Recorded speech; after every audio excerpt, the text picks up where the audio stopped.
Secretary Vince Dizon, salamat po sa panahon, sir. Good morning po, Sir Ted, Ma'am Cha. Good morning po. Opo, unahin ko lang po itong, di ba ho at nag-announce na kayo dati, sumulat na ho kayo sa AMLAC para po doon sa pag-freeze ng air assets ni Zaldico. Opo. Ano ho ang nangyari? Bakit nakalipad yung tatlo? At hanggang ngayon daw, sabi ng CAAP sa aming interview, wala pa rin pong freeze order kaya? Unang-una po, nag-clarify po yung kahapon nung date nung pag-alis papuntang Singapore at Malaysia nung tatlong sasakyan, dalawang chopper, isang eroplano. Ang dates po ay August 16, August 20 at September 11. So dito sa mga dates po na to, kung titignan natin, wala po pong file na kahit anong kaso nung mga panahon na iyon. So Yes, sir. yun po Opo. yung yun po yung dates noon, Ikalawa po, yung pong clarification nga, very clear na kahit na po nasa Malaysia yung dalawang chopper at Singapore yung isang eroplano, hindi pa rin po maibebenta yan dahil po nakapigil po ang lahat ng pag-register. Kung maaalala niyo po, Sir Ted, nung pong una po namin ginabas yung 13 air assets na di umano'y konektado kay former Congressman Zaldico, in-announce ko din po noon na may attempt na i-register itong tatlong air asset na ito. At ito po ay napigilan dahil na po doon, hindi po sila maibebenta. As to the freeze order po, ang makakasagot lang po talaga niyan, Sir Ted, ay ang AMLAC. Opo. Opo. Kung yan po ay nabaoy. Opo. Naunawaan po namin, kasi ang AMLAC din po tinatawagan namin pero hindi ho available ang kanilang direktor para po sa panayam. Pero para lang ho mas maintindihan natin at ng ating mga kababayan na nagbibigay po ng reaksyon dito. Ito pong freeze order particular sa air assets itong si Zaldico. Alam po namin yung tatlo nakalabas bago po ang inyo pong liham po dito po sa AMLAC. Pero hindi ho ba ang inyong binuong komite, kahit papaano, kahapon nandun po yung AMLAC sa inyo pong meeting sa ICI, hindi ba natin maipaliwanag lang what's taking them too long perhaps? Hindi ba sa inyo naipaliwanag? Ano ba ang proseso dito? Bakit po may katagalan kaya? Ang sabi ng nila is kapag po sila ay nakatanggap ng isang ng information tungkol sa mga assets, kailangan po nilang mag-build up ng mga dokumento para i-submit sa Court of Appeals para sa freeze order. So, yun lang po ang sinabi nila. Alam niyo naman po, hindi po madaling makakuha talaga ng impormasyon sa AMLAC. Dahil marami pong mga requisitos at maraming mga maraming mga criteria bago sila makapaglabas ng impormasyon. Kahit po sa amin. Kahit po sa amin na parte na rin ng gobyerno. Opo. Sige po. So, pero naman po, mabilis naman po silang kumilos in fairness. In fact, ang sinabi po nila, mga mahigit 2,000 ng mga accounts at assets ang kanilang na-freeze. Opo, we understand that we have to go through the process.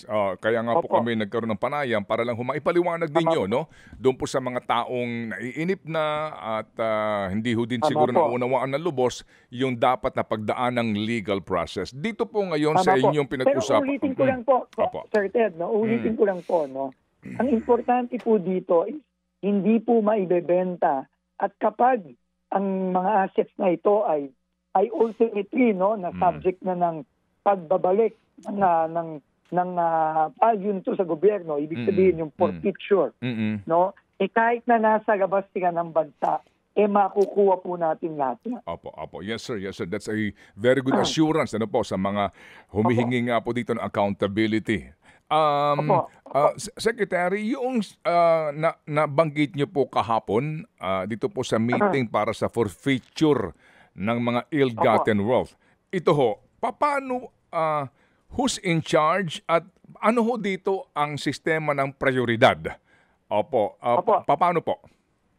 Ganito po, ang in charge po dun sa working group natin sa pagbabalik ng pondo ay ang Office of the Solicitor General. Si Solicitor General Lelen Berberabe po ang in charge. No?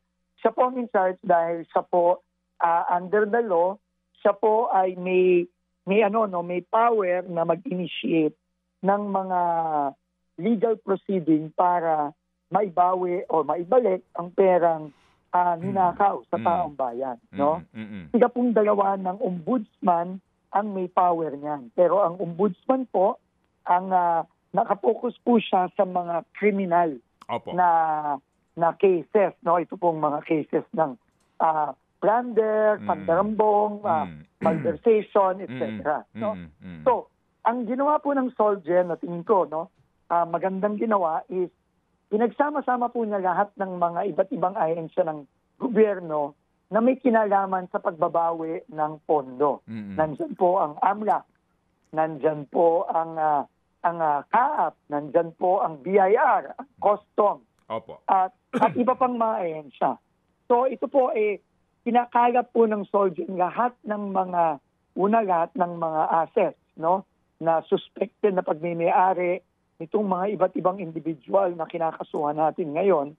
At naghahanap po sila ng paraan na pinakamabilis para mabawi. Marami po kasing batas, Sir Ted, no? Hindi lang po isa o dalawa ang batas na pwedeng gamitin para maibawi ng mabilis ang pera, no? At kung umamarapatin niyo po, Sir Ted, magbibigay ako ng mga example, no? Kunyari po, no, ang pinakamalaking pagkukuhanan ng paraan para maibalik ang pera, yung pong forfeiture law. No, ito po ay batas na pinapakita na kung ikaw ay isang halimbawa government official, no? At ikaw ay ang kita mo sa salian mo, ang asset mo sa salian mo ito lang. Pero merong alleged na asset na napakarami na higit-higit sa iyong salian. Pwede po kagad mag-file ng kaso immediately sa Regional Trial Court ang ating Solicitor General. At madali lang pong ipatunayan ito dahil nga kitang-kita mo sa public record na mahigit sa iyong yaman ang mga alleged na asset na suspected na ikaw din ang may-ari. So, at ang maganda po dito, unlike sa criminal case na talaga pong yung tawag proof, na, yung proof. Yung burden of proof nasa gobyerno. Dito po sa mga kasong ganito, yung taong kinakasuhan ang dapat magpatunay na bakit ka mayroong ganyang asset, ganito lang naman ang kita mo. Yes, sir. Yes, sir. Sorry to interrupt. We have explained this. We have explained this so many times tong RA 1379. Sorry po. Na binabanggit niyo po nga kasi klarong-klaro po ito. Depende lang ho sa bilis nung Solgen at ang kanilang mga kasama sa pagsasampa ng kaso. So, sir, ito lang po, halimbawa, gawin natin specific po, mambabatas. Okay, nasangkot dito sa skandalong ito. So nangangahulugan ho ba na uunahin sila dito? Pwede yung mauna kasi po halimbawa po meron pong ebidensya na nagpo-prove na yung asset mo ay napakataas pero yung salian mo ganito lang. Okay. Pwede pong immediately on its own, no? Yung Solgen pwede na mag-file kahit na wala pang mga criminal cases. Basta po may ebidensya na nag-link sa isang government official sa mga ganitong klaseng asset na higit-higit naman sa kanyang salian. Kaya importante din po yung ginawa ng ombudsman na inopen na niya ang salian ng lahat ng mga opisyalis ng gobyerno. Okay, sige po. Pwede po yun, Sir Ted. Opo. Dito po sa inyong ipinapangako dati, na uunahin yung mga low-hanging fruits kaninyo. Opo. Hindi lang ho namin maintindihan, ano ba ang proseso at pamamaraan ninyo para sa pagkakaso ng mga sangkot dito? Hindi lang contractor, kundi lalo na yung mga proponents. Ngayon po, sir, ang iba't ibang news organization, Rappler, Bilyonaryo, Inquirer.net, ABS-CBN News, naglalabas na po ng PCIJ ng kanya-kanyang report para po kumpirmahin na may mga partikular na mga lalawigan na kung saan yung contractor mismo ay yung mismong congressman. Magandang halimbawa dito yung 3rd District ng Tarlac. Nagsampa na po ng kaso sa ombudsman. Doon yung corporate papers, tinutukoy mismo umano na yung congressman tsaka asawa niya na vice mayor ang kontratista. Itong gantong klarong-klaro na. Parang hindi ho namin, ang dami ho nila na mga either gobernador, sa mga lalawigan, ang dami na ng klarong-klaro na bakit hanggang ngayon po, wala pa rin pong isinasampang kaso po sa mga ito. Alam niyo, Sir Ted, tama ka, no? In fact, yan po ang napag-usapan na rin namin ng ICI. At huwag ka mag-alala, Sir Ted, no, yung mga kababayan natin nakikinig. Yan po ang isa sa mga low-hanging fruit na napag-usapan na po ng ICI at ng iba pang ahensya tulad namin sa DPWH. At yung pong mga dokumento at mga pag-i-inspeksyon ng grupo ni General Azurin, ni General Bisnar, yan na po actually ang inuuna. Yung mga sinasabi nga nila, no, sorry to use the term, no, yung pong sinasabi nilang mga contractor, no, na ginagamit na loosely ngayon para sa mga kontratista na either opisyales o membro ng House of Representatives. So, tama po kayo, isa yan sa mga low-hanging fruit na inuuna at tingin ko po sa mga susunod na linggo, yan na po yung mga kasong ipafile. In fact po, ang naging usapan po namin ng ICI, every week, at least is 2 kaso ang ipafile. At nag-a-assemble na po sila ng mga iba't ibang kaso at isa po yan sa mga uunahin. Opo. Meron na ho bang kayong pwedeng ilahad na informasyon kung sino-sino na ho, no, ng mga proponents or local officials ang may existing pa rin na government contract with DPWH na pag-aari nga po yung ng local official o mambabatas yung kontratista para lang ho maiklaro na po mas maaga pa lang kasi doon wala na pong kinakailangan pang mahabang debate doon eh. Kasi klaro po naman ang mga batas na umiiral na bawal yun. Meron ho ba kayong pwedeng mai-present sa amin, sa bayan na gano'n na pong pag-aaral ng inyo pong mga team? Meron na po at ito po ay sinabit na namin sa ICI, Sir Ted. Hihingi na lang ho ako ng paumanhin, ayaw lang ho namin pangunahan yung mga kasong ipafile ng ICI sa Ombudsman. Pero meron na po tayong listahan ng mga ganyang klaseng sitwasyon. Opo. No, sabi mo nga, open-end siya. Opo. Gaano karami ito ng mga congressman o local officials po na natukoy na talaga na they have existing contracts with DPWH at sila mismo, either sila or yung pong kanilang asawa o kapamilya ang may-ari ng kumpanya? Sir, hindi ko lang masasabi yung exact number ngayon, pero meron, hindi naman ganun kadami na natin mong daan-daan, hindi naman ganon. Pero significant din po yung number. Okay. Opo. Sir Ted, pasensya na po. No? Ito, alam ko, no, naiinip po tayong lahat. No? Kasama na rin po kami dyan. Pero ito pong publiko po ng impormasyon, ang ano lang ho kasi ng ICI is ayaw lang nilang pangunahan itong kanilang magpapag-file ng mga kaso. Pero tama po kayo, yung mga ganyang kaso, open and shut po dapat yan dahil bawal po yan. No, clear conflict of interest po yan. Opo, kasi dito po sa PCIJ report, dito ho, klaro na ho ito, 18 eh. Yung direktamente na natukoy nila na mga politiko po at kanilang pamilya na may... Sir, sa mga lisensya nito, opo, ngayon po may balasahan sa PCAB, pero sa mga lisensya po nito, ngayon ho ba, kapag ba na-establish nga ng DPWH na ang contractor sa inyong ongoing project ay itong mga kumpanya na pag-aari ng mga politiko na pinagbabawal, ano ho ang inyong disposisyon dyan? Ayan po, every time po na may pa-file tayong kaso, no? Kasi yun po talaga ang trigger, yung kaso mismo. Pagka na-file na po ang mga kaso against kung sino man, no, na kontratista, yan po ay automatic sinasubmit po natin sa DTI dahil sila po ang may supervision at jurisdiction sa PCAB. No, automatic po yan. At yan na rin po ang nagiging basis ng DTI sa kanilang mga proseso para magkansila ng mga lisensya. No, ganyan po ang sistema natin ngayon. No? At in fact, ang DTI kasama din po dun sa working group na nag-meeting kahapon, nakasama din kami at kasama ang ibang mga ahensya. Meron po naman siguro pagkakataon, in fairness, no, na ang mga construction company na nabuo noon pa, matagal na po, and then may kamag-anak na wala naman silang control, tumakbo po, nanalo. Oo. Ano ba magiging panuntunan dito ng PICAB o DPWH doon sa kwalifikasyon ng mga kontratista na ang may-ari na kapamilya po, kamag-anak na nakaupong congressman o senador o gobernador? Wala ba dito rules na hindi ka pwedeng mag-bid kapag sa lalawigan ng kamag-anak mo?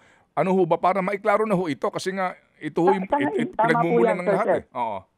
Tama po yan, Sir Ted, no? Kailangan po, sa ngayon po, ang masasabi ko po, wala. Kasi po, nakakalusot, Sir Ted, nitong nakaraang mga taon na binibilang. Nakakalusot yung mga ganyan. Kahit yung mga klarong-klaro, nakakalusot pa rin. So clearly po, wala pong klarong panuntunan dyan. At yan po ay kailangan talagang magbago.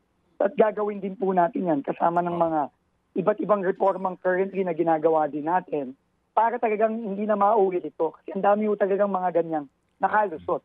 No, kitang-kita na po natin dahil ito nga po nagsumiti na kami sa ICI ng Opo, sige. Kasi ngayon, meron kayong mga proposed projects, no? Meron pong mga ongoing at meron pong mga bago. So, will that policy be released before kayo mag-bid nitong mga bagong proyekto po para para lang natin masiguro that the Constitution is being followed. Mamadaliin po natin. Kamukha na rin po ng pagmamadali natin sa lahat ng ibang reforma na kailangan natin ayusin sa dami ng kailangan linisin at ayusin dito. Kailangan po talaga bilisan natin lahat. Okay. No? So, wag ko kayo mag-alala, Sir Ted. Once na ilabas po itong mga ito at meron na pong mga kasong ipa-file, i-announce po yan, I'm sure, immediately ng ICI. Opo. Sige po. May tanong po si Chacha. Yes po. Sec Vince, hingi lang kami ng update dito po sa nangyaring sunog dito sa DPWH Bureau of Research and Standards Building last October 22. Meron po kasi mga lumalabas na ulat na yung nasabing gusali daw po ay dating opisina ni Engineer Mel Clarice Santo Domingo na dati namang asawa nitong si Bryce Hernandez. At meron pang isang personalidad na nag-resign daw a month before nung sunog, si Engineer Santo Domingo. Ano po bang klaro dito sa mga reports na lumalabas na ito? Opo, narinig ko din yung report na yan at verify ho namin agad.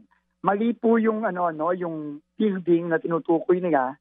Yung pong dating asawa ni Bryce Hernandez ay nagtatrabaho sa building ng Region 4B. Yan po ay building na malapit-lapit dun sa nasunog na building na Bureau of Research Standards. Hindi po yung building na yun.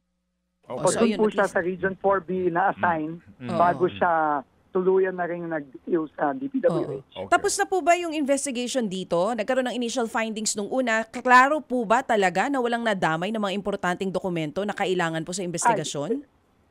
Yung pong internal investigation namin po, tapos na on the documents. Wala pong nadamay at lahat po ng mga na-apekto ang mga dokumento ay may scan backup. Na-account na po namin lahat yan. Okay. As for yung investigation po ng Bureau of Fire, wala pa po kami natatanggap na final report dun sa cause ng fire. Opo. Pero yung initial nga po sinabi nila, faulty wiring sa kisame ang naging cause. Pero initial pa lang po yun, hindi pa final. Opo. Sige po. Sec, ito hong sinasabi na magbababa kayo ng cost ng construction materials. Opo. Anong kahulugan nito sa mga presyo ngayon, sa mga halaga po ng bawat proyekto sa bawat distrito na nakalatag po sa proposed budget ninyo for next year?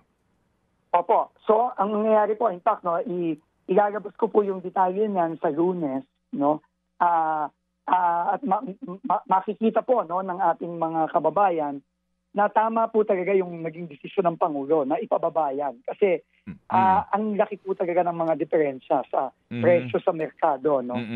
Ibidetalye po namin yan sa Lunes. Okay. Pero ang magiging epekto po nito, simple lang.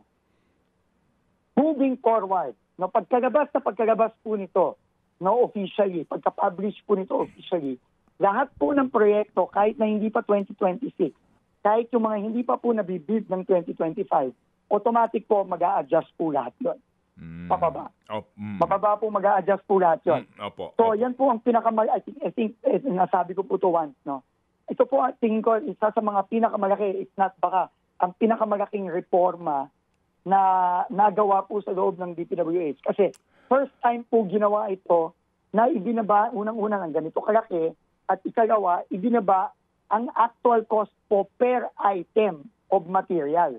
Dati po kasi ang nangyari, nagbaba lang po across the board. Halimbawa, 10%. So, halimbawa kung ang budget ay ng isang proyekto ay 100 million, ito bumaba dati ng 90 million. Pero ito po talaga, hinimay natin isa-isa. Ang costas, kinumpira natin sa merkado at halos ginawa natin comparable sa presyo sa merkado. So, ano po, no? Never been done po ito sa DPWH na ganito kalaki at talagang halos pinantay basically, no? Sa presyo ng merkado ang mga presyo sa magugulat po kayo, Sir Ted, Ma'am Cha, na merong mga malalaking mga diferensya. Meron namang maliit at merong pantay, pero meron talagang malalaki. Sige po. So we appreciate the reform na inyo pong gusto patupad sa bagay na yan. Sige po, so panghuli lang po, ano na nangyari dito kay Director Tan ho ba pangalan nun, yung sa Region 1, yung may problema sa La Union? Ang akala ko ho ba suspindihin tong taong ito? Ongoing na po yung ongoing na po yung proseso ng yung investigasyon under PSC rules. Sa pagkakaalam ko po, nag-submit na ng sagot si Regional Director Tan at yan po ay umaandar na ang proseso. At lalo na ngayon, meron din pong kaso na final na kami involved sa kanyang region. Yung pong yung final namin kaso last week against Silverwoods Corporation sa Bawang La Union. No, kahit na po ito ay proyekto ng distrito, under pa rin po ito sa region ni Regional Director Ronel Tan. Okay, so, sige po. Kasama na rin po yan sa ongoing na proseso namin.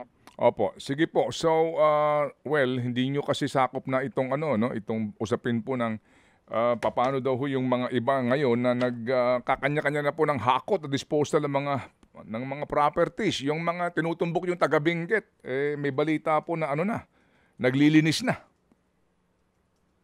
Benguet po. Sir, kung mapadagan niyo sa akin yung specific na taong yon, no? Para humaano namin, no? Para mapadaga ko kagad sa mga otoridad din para mabantayan. Well, on top of the mountain. Hindi. Kasi kahit mapadala yun sir, wala rin namang magagawa ang DPWH. Wala tayong aabutan kung sakasakali po. Sec Vince, isa na lang po, last na lang sa akin. May mga panawagan po ngayon na nagsimula na din daw po ba yung investigasyon sa mga infrastructure projects sa home province po ng Pangulong Marcos Jr.? Nagsimula na po lahat, no? Opo. May ongoing na po yung mga teams po ng ICI led by General Azurin at ni General Bistar. Nag-iikot-ikot na po sila, no? Tinitingnan na po nila initially yung na-announce na suspected 400 plus ghost projects. Iniikot-ikot na po yan from northern Luzon down to southern Mindanao. Okay, sige po. So salamat sa panahon po, Sec, at muli kaming tatawag po para po sa update para lang hunin nyo mabigyan po ng informasyon ang uhaw na po ng mga kababayan natin dito po sa nangyayari ngayon at sa mga naiinip na po. Salamat po, Sec Vince. Salamat po, Sir Ted. Salamat po, Ma'am Cha. Thank you. Mga kapatid, brothers and sisters, saan ka pa? Dito na tayo sa totoo. Dito na tayo sa True FM. Mga kapatid, mag-subscribe and follow po kayo sa social media accounts ng True Network PH. Yan po kami. Hanapin nyo lang True Network PH, Facebook, Instagram, YouTube, TikTok, and podcast. Mapa Apple or Spotify man yan, mahahanap nyo kami. Lahat ng mga napapanood at napapakinggan nyo po sa programa, nasa social media accounts namin yan. So, paano mga kapatid? See you sa social media!